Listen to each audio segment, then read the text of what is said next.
तो ब्रह्मा जी ने कहा कि नारद सुनो, आपकी आंखों के द्वारा जो कुछ है ये कुछ भी नहीं था, और मैं भरोसा करता हूं माता पिता के बिना कोई संतान का जन्म नहीं होता। और ये सभी श्लोक शिव महापुराण ग्रंथ के हैं, जो ब्रह्मा जी ने क्या क्या कहा है।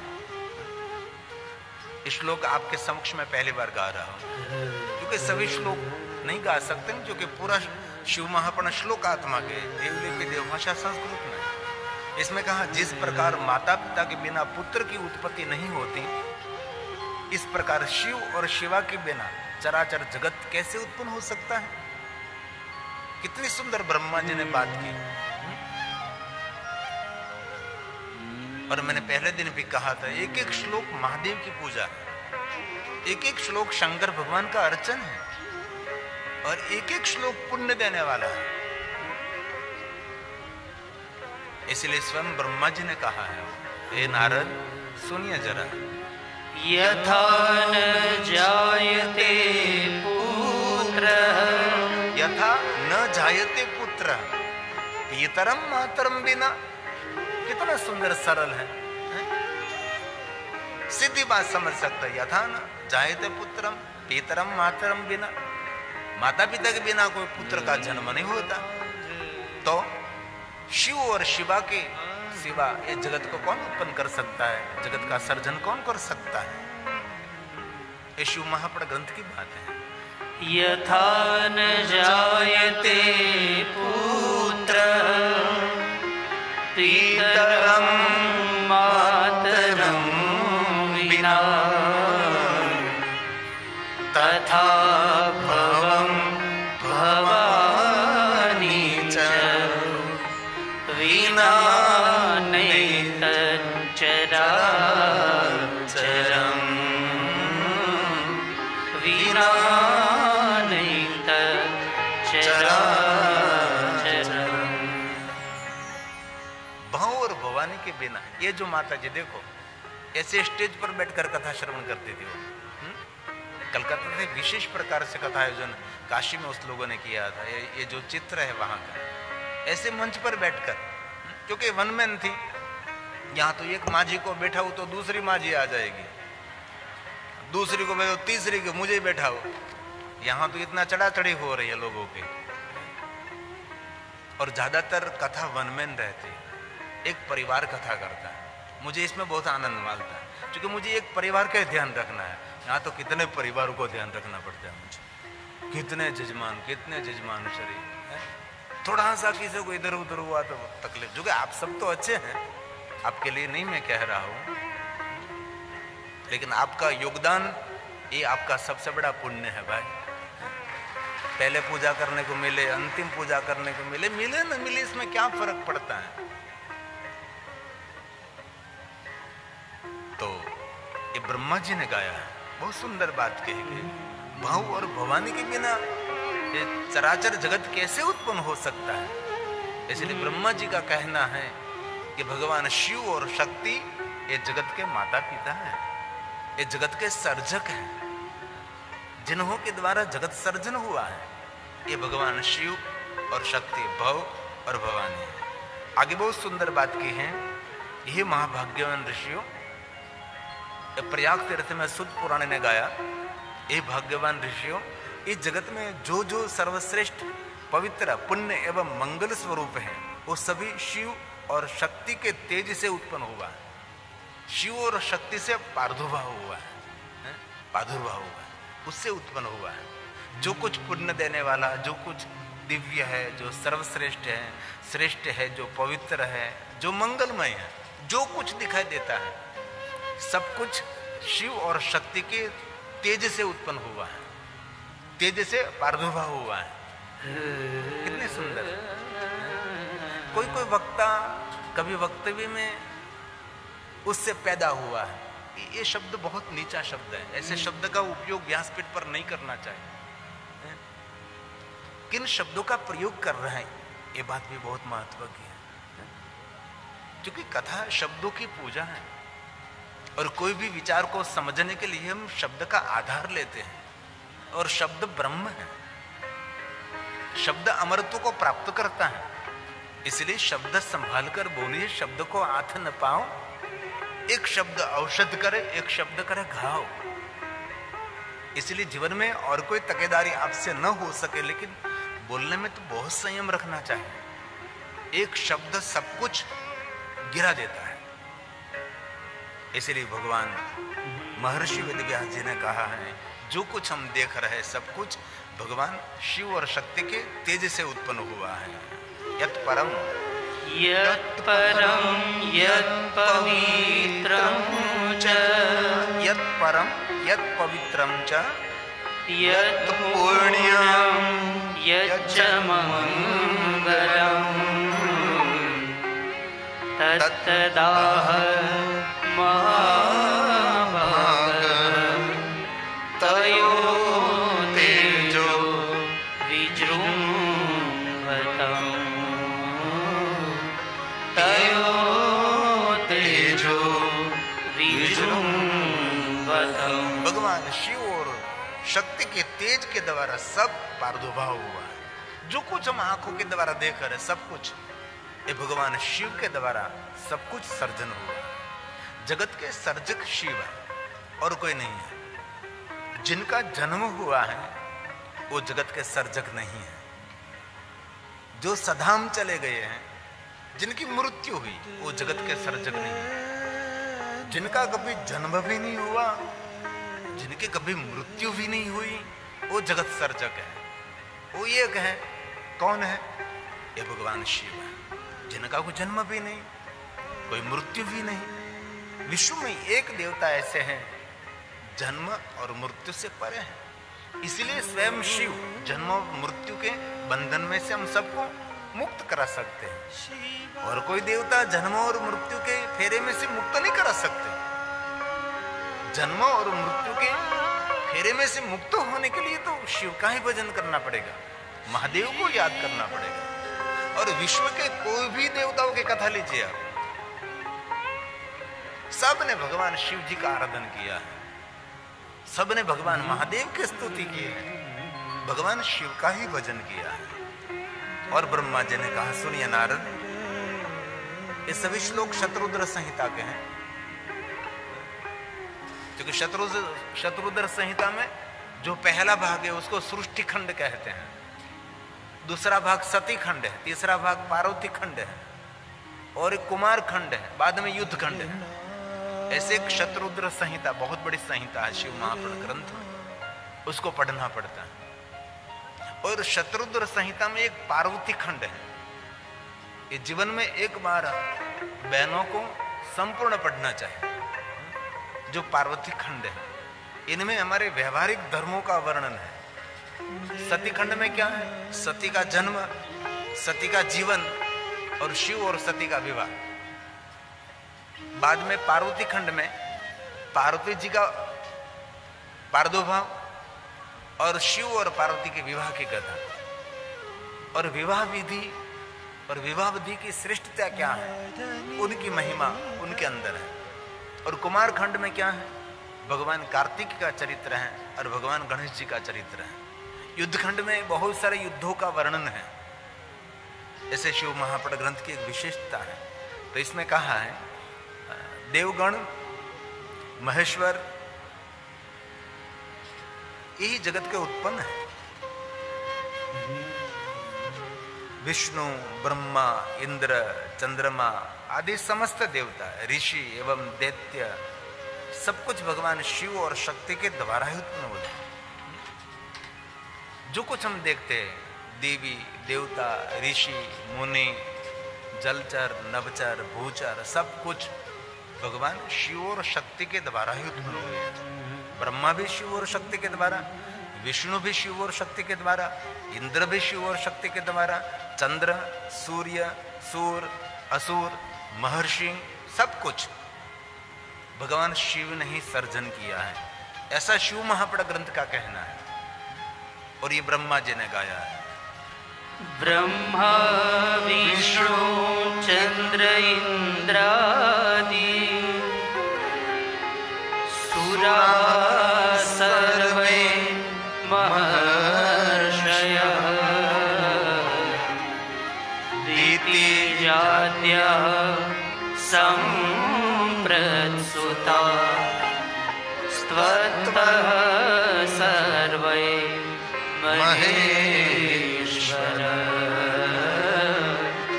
स्वतः सर्वे महेश्वर। भगवान शिव के द्वारा पूरा विश्व सर्जन हुआ। सूर्य, चंद्र, ग्रह, तारा, नक्षत्र, जो कुछ मेरी आंखों के द्वारा देख रहे हैं, सब कुछ भगवान शिव के द्वारा उत्पन्न हुआ। तो ब्रह्मा जी ने नारद जी को कहा, हे नारद, जिनका कोई रूप नहीं, रंग नहीं, आकार नहीं, इस निराकार में से एक आदि पुरुष का प्राकट्य हुआ और इस निराकार में से एक आदि प्रकृति का प्राकट्य हुआ और पुरुष और प्रकृति ने मिलकर इस सुंदर सृष्टि की रचना की। हे नारद, इस पुरुष को हमने आदि शिव कहा, प्रकृति को हमने आद्य शक्ति कही। नारद जी, आपके आंखों के द्वारा जो कुछ आप देख रहे हैं, सब कुछ भगवान शिव और शक्ति का विस्तार है। जो कुछ देख रहे हैं सब कुछ ये भगवान शिव और शक्ति का ही विस्तार है नारद। इसलिए हे नारद, भगवान शिव और शक्ति इस समग्र विश्व के माता पिता है। समग्र जगत के सर्जक शिव और शक्ति है। हम शिवलिंग और पीठ की पूजा क्यों करते हैं? शिवलिंग और पीठ ये शिव और शक्ति का प्रतीक है। आकाशम लिंग मिथ्या हो, पृथ्वी तस्य पीठिका, ये सीधी बात है। आकाश के प्रतीक स्वरूप हम शिवलिंग की पूजा करते हैं, पृथ्वी के प्रतीक स्वरूप हम पीठ की पूजा करते हैं, जलधारी जिनको कहते हैं। शिवलिंग और पीठ क्या है? आकाश और धरती। धरती हम सबको धारण करते हैं, माता पृथ्वी, और आकाश हमारे सब पर अनुग्रह करते हैं। इसलिए आकाश हमारा पिता है और धरती हमारी मां है। आलयम सर्वदेवानाम तस्मात् लिंगम उच्यते। इसलिए विश्व के सभी देवी देवताओं का स्थान शिवलिंग और पीठ में है। इसलिए जो कुछ दिखाई देता है सब कुछ आकाश और धरती के बीच में है। हमारे लिए धरती हमारी माता है, उसके प्रतीक स्वरूप हम पीठ की पूजा करते हैं। आकाश हमारा पिता है, और किसी को पूछो आपको आकाश कैसा दिखाई देता है? लिंगाकार है। आकाश किसी को लंबा चौड़ा नहीं दिखाई देता, आकाश का आकार लिंगाकार है। इसलिए आकाश के प्रतीक स्वरूप हम भगवान महादेव के लिंग स्वरूप की पूजा करते हैं। हमारे कुशवाहा समाज के इष्ट देवता हाटकेश्वर महादेव हैं। तो हाटकेश्वर महादेव की कथा शिव महापुराण ग्रंथ में सुंदर है, लेकिन ये कथा बहुत गहरी कथा है। ये कथा कहने में वक्ता को बहुत सावधानी रखनी चाहिए। ऐसी भगवान शिव जी की एक अटपटी लीला है, बहुत कठिन लीला है। इसलिए कभी आपको अवसर मिले तो शिव महापुराण अंतर्गत हाटकेश्वर महादेव की कथा है, उसका श्रवण कर लीजिए। और बहुत सारी कथा समाज के आगे नहीं कहना, ये भी वक्ता को कहा है। बहुत सारी कथा ऐसी है समाज के आगे, ये कथा संक्षिप्त कर दीजिए। वक्ता को अधिकार है कि कथा का योग्य आकर देना, योग्य वक्तव्य करना। एक कथाकार पर बहुत जिम्मेदारी रहती। कोई भी कथावाचक है, सुनकर व्यक्ति कभी गुमराह न हो जाए और उसकी मानसिकता डिस्टर्ब न हो जाए, और कथा सुनने वाले श्रोता लालची न बने, ये भी बहुत ध्यान रखना पड़ता है। हर श्रोताओं के हृदय में भगवान के प्रति बिन शर्ती शरणागति का दीप प्रज्वलित हो, ऐसे कथा कहनी चाहिए। श्रोता भगवान के आगे कोई शर्त रखें और जैसे हम सामान्य मनुष्यों के साथ व्यवहार करते हैं ऐसा व्यवहार हम भगवान के साथ करने लगेंगे तो ये भक्त का कोई लक्षण नहीं है। हम साधन सामग्री के लिए भगवान की पूजा कर रहे हैं कि हमारे स्वयं के कल्याण के लिए, आत्मकल्याण के लिए। लेकिन ज्यादातर लोग आत्मकल्याण के लिए नहीं, संसार के साधन सामग्री के लिए भगवान की पूजा करते हैं। लालची लोग होते हैं। भगवान के पास से अपेक्षा रखकर भगवान की पूजा की जाती है। ब्रह्मा ने नारद को कहा, नारद, जब भगवान आदि पुरुष के स्वरूप में, आदि शिव के स्वरूप में प्रकट हुए, तब जो हमने भगवान शिव जी की रूप की कल्पना की उनके बारे में आपको बताता हूं। किस रूप में भगवान शिव प्रकट हुए? तो कहा, शीशे मंदाकिनिधारि भाल चंद्र त्रिलोचन पंचवक्र प्रसन्नात्मा दश बाहु त्रिशूलधु। ऐसे रूप में भगवान प्रकट हुए जो शिव जी के रूप की हम सब ने कल्पना की है। भगवान शिव जी का रूप कैसा है? जिनका 5 मुख है। भगवान शिव जी के मुख कितने? 5। और 5 मुख प्रसन्नात्मा, निरंतर प्रसन्न मुख है। भगवान शिव जी के पास से सीखना है तो सीखिए।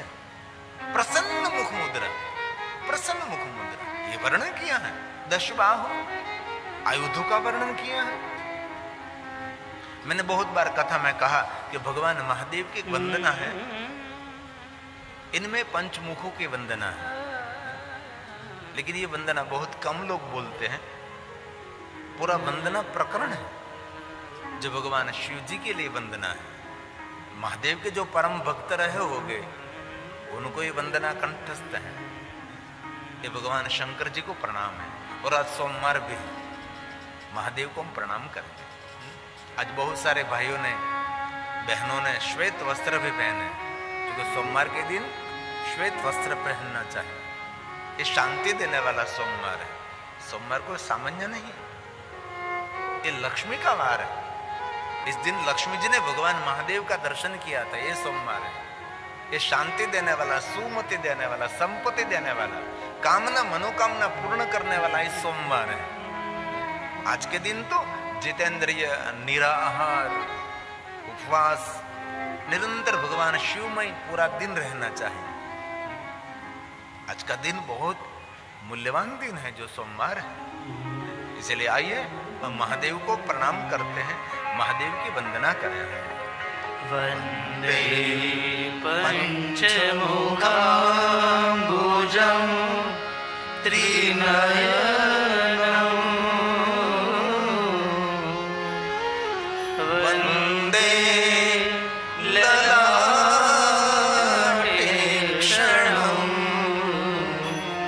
भगवान महादेव के लिए कहा, ललाट में विलक्षण नेत्र भगवान शंकर जी के बाल में नेत्र है, इसलिए महादेव का नाम है विरूपाक्ष। विचित्र प्रकार का नेत्र महादेव के बाल में, इसलिए शिव जी को कहा त्रिनेत्रम, ललाटे विलक्षणम, विलक्षण नेत्र, जिनके कपाल में नेत्र है। कभी कल्पना तो करें कि देवता कैसा लगता होगा।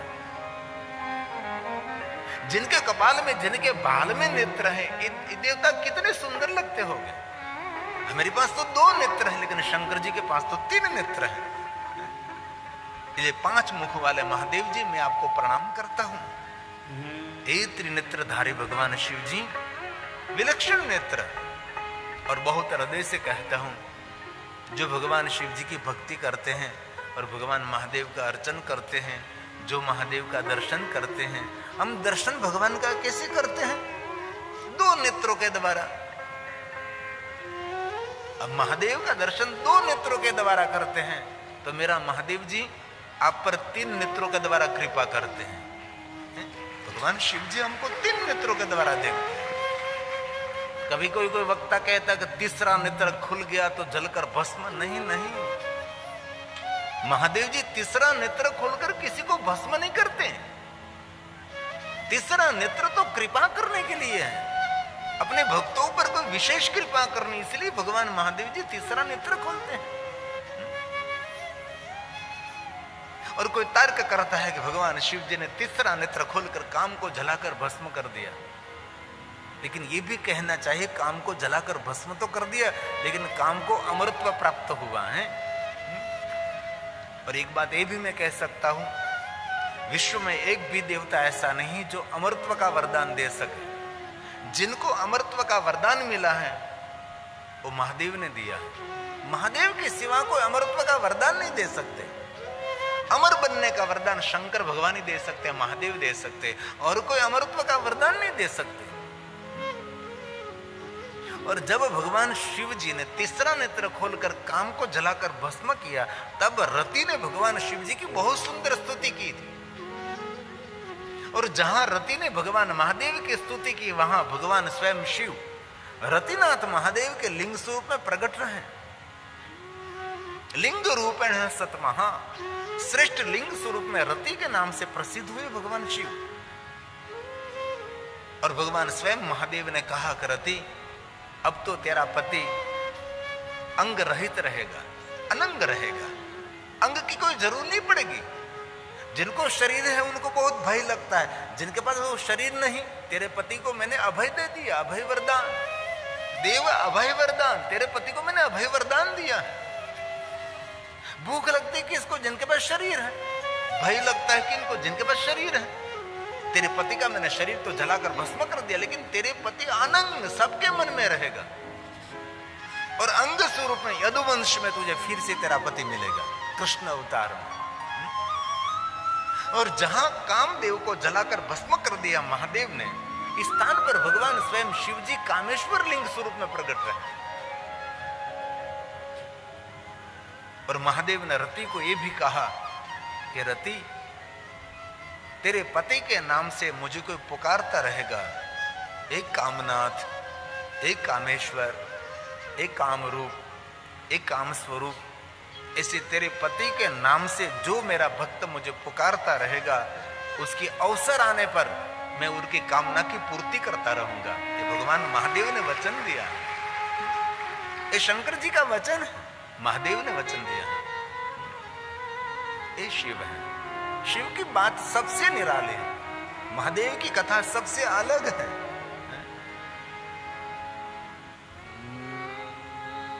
इसलिए भगवान महादेव का नाम है पंचमुखा महादेव।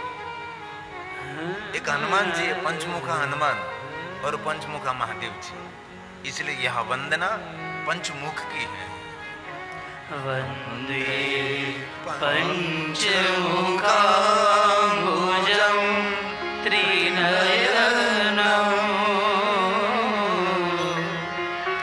वंदे ललाटेक्षणं,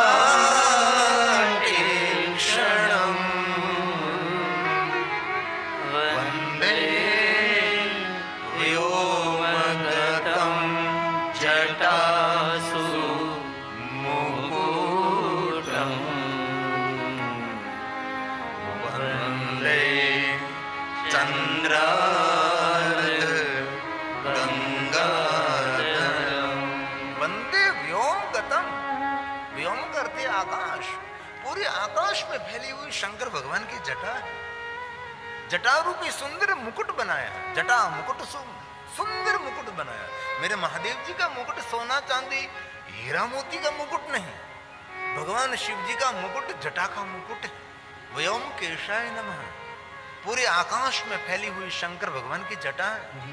जटा रूपी मुकुट को धारण करने वाले महादेव जी, और इस मुकुट की शोभा की वृद्धि के लिए चंद्रार्ध, आधे चंद्र को धारण किया। किशोर चंद्र, शिशु चंद्र, बाल चंद्र, बहाल चंद्र, चंद्रशेखर आय नमः। भगवान महादेव के बाल में चंद्र है, जटा की शोभा की वृद्धि के लिए है। और जगत हित, जगत कल्याण के लिए भगवान शंकर ने, महादेव जी ने अपने जटा में से निरंतर गंगा का जल प्रवाह जगत हित के लिए दिया है। इसलिए गंगाधर महादेव का नाम है। एक नाम विज्ञान भी है। जो कोई मनुष्य गंगा जी से नाम से भगवान शिव को पुकारता रहेगा, एक गंगेश्वर, एक गंगनाथ, एक गंगरूप, हे गंग स्वरूप, ये जटा गंगधारी, ऐसे नामों से शिव जी को पुकारता रहेगा, तो उसके लिए भी कहा है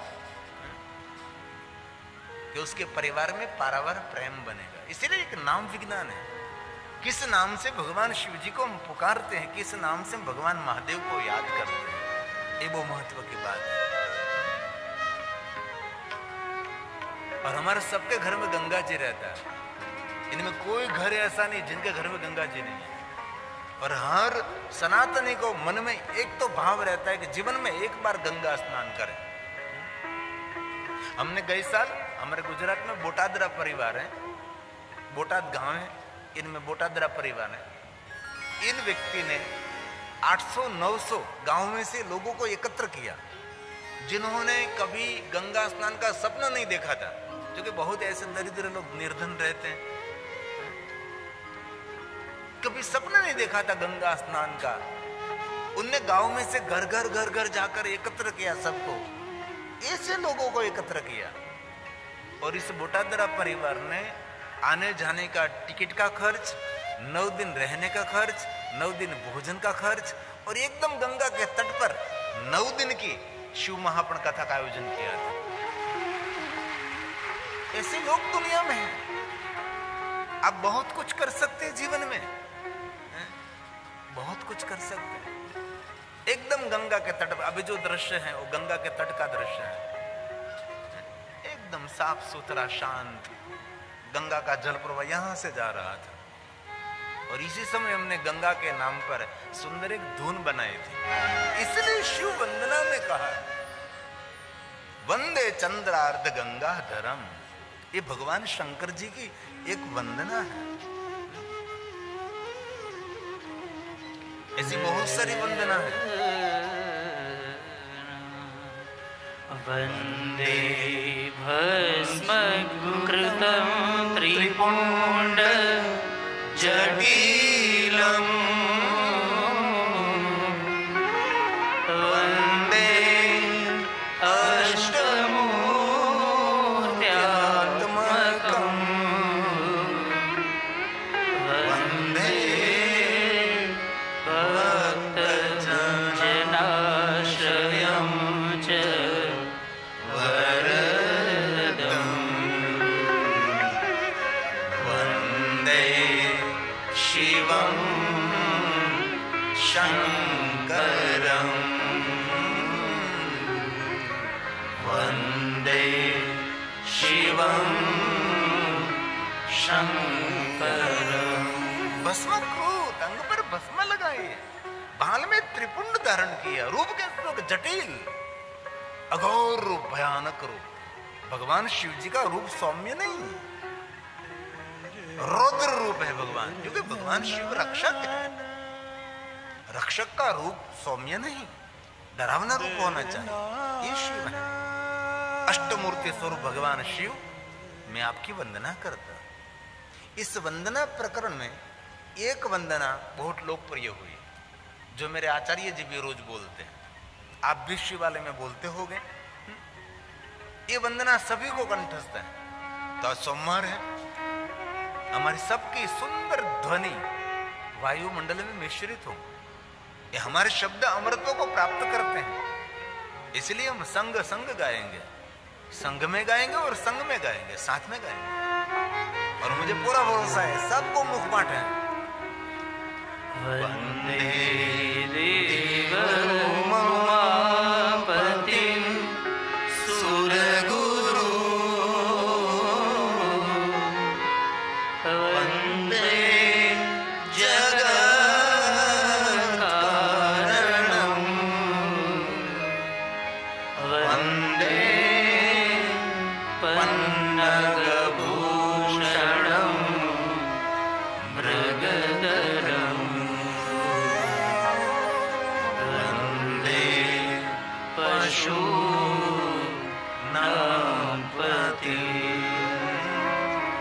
वंदे सूर्यशशाङ्कवहनी नयनं वंदे मुकुन्दं प्रियं वंदे भक्तजनाश्रयं च वरदम् वंदे शिवं शंकरं वंदे शिवं शंकरं।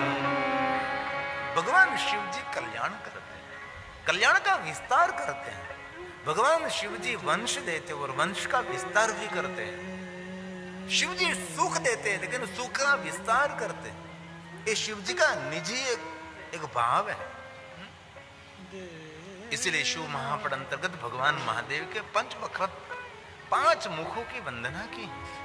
और शिव जी के प्रधान 5 मुख भी हैं और पंच तत्वों से हमारा शरीर भी निर्माण हुआ है, इसलिए पंचाक्षरी मंत्र भी है और हमारी सनातन में पंचायत देवता भी है और शिव जी के प्रधान 5 मंत्र और शिव जी के प्रधान 5 नामों की भी महिमा है। महादेव की पूजा के लिए अलग अलग स्तोत्र कंठस्थ न हो सके तो ये भगवान शिव जी के 5 मुख के 5 नाम है।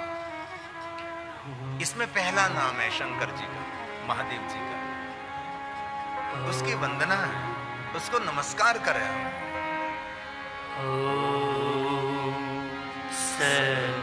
सद्योजाताय नमः। ये भगवान शिव जी का प्रथम नाम है। सद्योजात मंत्र भी है, नाम भी है। ये 5 नाम अचूक अवश्य बोलना चाहिए। और दूसरा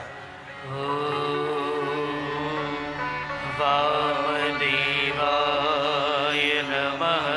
ये भगवान शिव जी का वामदेवाय नमः। ये 5 नाम महादेव के भक्त कंठस्थ करते हैं। और तीसरा ओम अघोराय नमः। अघोर, अघोर मंत्र भी है, अघोर परंपरा भी है, अघोर पंथ भी है।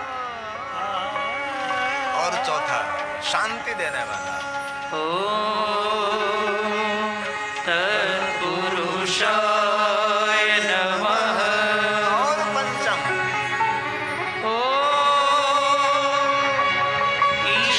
ईशानाय नमः। भगवान शिव जी के 5 प्रधान हैं। ये महादेव के भक्तों के लिए हैं।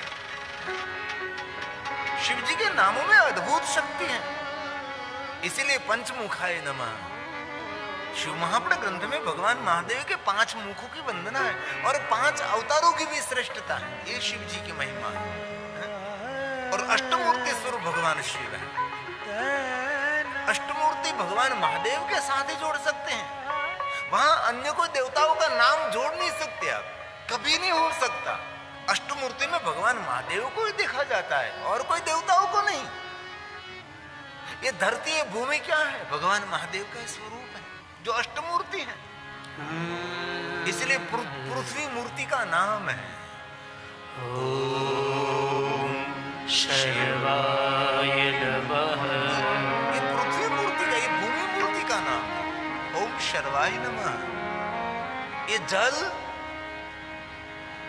ये भगवान महादेव की ये दूसरी मूर्ति है जो अष्टमूर्ति में जल शिव है और जल मूर्ति का नाम है भवाय नमः। ये जल मूर्ति का नाम है। और आने वाले समय में बहुत बड़ा जल संकट भी आने वाला है, इसीलिए जल का बहुत आदर करें।